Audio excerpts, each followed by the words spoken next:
Rusia sudah mendeklarasikan beberapa negara masuk dalam kategori musuh. Pemerintahan Presiden Rusia Vladimir Putin juga sudah mengancam akan menyerang negara-negara yang membantu musuh-musuh Kremlin. Politik permusuhan memang diterapkan Rusia untuk menegaskan siapa yang lawan dan siapa yang menjadi kawan. Itu memudahkan Moskow dalam membangun aliansi untuk kepentingan jangka pendek dan jangka panjang. Dalam survei yang dilaksanakan oleh Levada Center pada Mei 2023, menunjukkan bahwa rakyat Rusia menganggap Amerika Serikat, Inggris, Jerman, Polandia, dan Ukraina sebagai musuh utama Moskow. Mereka menganggap kelima negara tersebut menjadi ancaman bagi Rusia. 1. Amerika Serikat. Setelah ketegangan antara Rusia dan AS meningkat terkait Ukraina, hubungan bilateral mencapai titik terendah karena juru bicara Kremlin menyebut AS sebagai musuh. Sekretaris Pers Presiden Rusia Vladimir Putin, Dmitry Peskov, dilaporkan mengatakan, "Kami sekarang menjadi negara musuh bagi mereka sama seperti mereka bagi kami." Kremlin sebelumnya menyebut AS dan negara-negara barat yang mendukung Ukraina sebagai negara yang tidak bersahabat atau lawan karena ketegangan tinggi atas penggunaan senjata yang dipasok Amerika oleh Ukraina di wilayah Rusia. Namun menurut Agentstvo, situs investigasi independen Rusia, ini adalah pertama kalinya mereka secara terbuka menyebut AS sebagai negara musuh.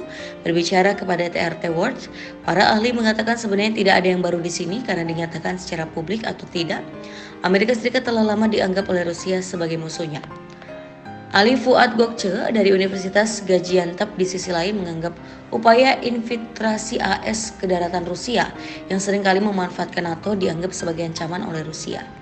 Namun, ia menyarankan bahwa AS dan Rusia tidak akan terlibat langsung dalam konflik bersenjata dengan angkatan bersenjata mereka sendiri.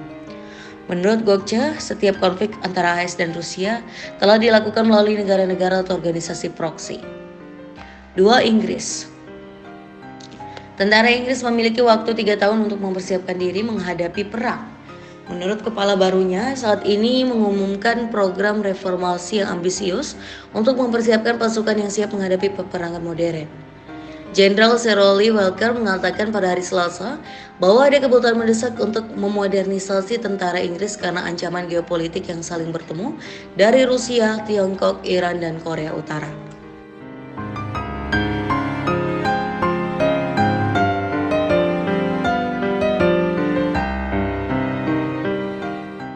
Ia menyebut reformasi sebagai rencana non-perang yang akan memberi Inggris militer yang cukup kuat untuk mencegah musuh dan membuat mereka berpikir 2 kali.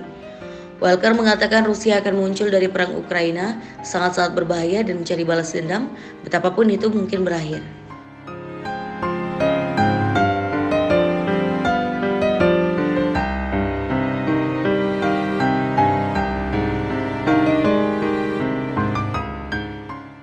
Keputusan Amerika Serikat untuk menempatkan rudal jarak jauh di Jerman dapat menyebabkan konfrontasi langsung ala Perang Dingin. Rusia telah memperingatkan sementara Kanselir Olaf Scholz memuji langkah tersebut.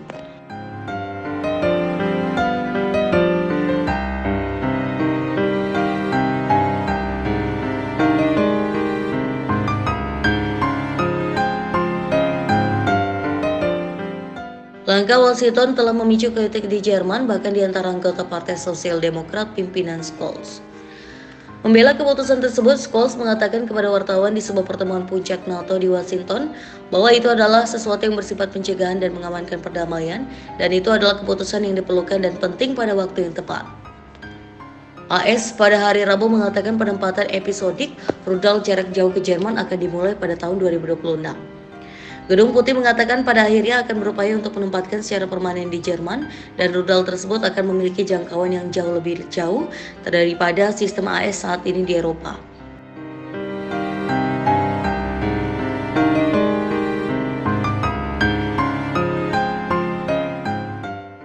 Empat, Polandia. Seorang sekutu utama Presiden Vladimir Putin memperingatkan Polandia bahwa negara anggota NATO itu sekarang dianggap sebagai musuh berbahaya oleh Rusia dan dapat kehilangan status kenegaraannya jika terus melanjutkan jalannya saat ini. Mantan Presiden Rusia Dmitry Medvedev yang sekarang menjadi Wakil Ketua Dewan Keamanan Rusia menyampaikan komentar tersebut dalam sebuah artikel sepanjang 8.000 kata tentang hubungan Rusia dan Polandia dengan mengatakan bahwa Moskow sekarang memiliki musuh berbahaya di Polandia.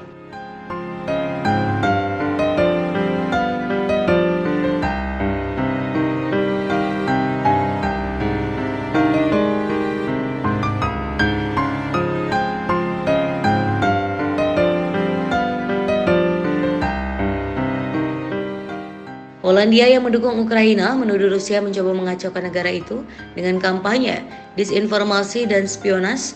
Moskow telah mengutuk apa yang dilihatnya sebagai sikap permusuhan Warsawa terhadapnya dan kepentingan Rusia di Polandia. Medvedev yang menampilkan dirinya sebagai penganut paham liberalisme modern ketika ia menjadi presiden dari tahun 2008 hingga 2012, sekarang menampilkan dirinya sebagai seorang Kremlin garis keras yang sangat anti-Barat, yang sering menyerang Barat dengan hinaan. 5. Ukraina. Melansir CBS News, Rusia meluncurkan rentetan serangan pesawat nirawak dan rudal jelajah dan balistik semalam di Kiev saat anak-anak bersiap untuk kembali ke sekolah di seluruh negeri setelah liburan musim panas. Beberapa rangkaian ledakan mengguncang ibu kota Ukraina pada dini hari. Puing-puing dari rudal dan pesawat nirawak yang dicegat jatuh di setiap distrik Kiev, melukai 3 orang dan merusak 2 taman kanak-kanak, kata Kementerian Dalam Negeri Ukraina. Pemerintah kota melaporkan beberapa kebakaran. Setelah lebih dari 900 hari perang, kedua belah pihak tidak menunjukkan tanda-tanda akan menyerah dalam pertempuran atau bergerak lebih dekat ke meja perundingan dengan Rusia atau Ukraina dan mengejar serangan darat yang ambisius. Ukraina telah bergerak maju ke wilayah Kursk Rusia dan tentara Rusia terus maju lebih jauh ke wilayah Donetsk di Ukraina Timur. Negara manakah yang akan kamu dukung?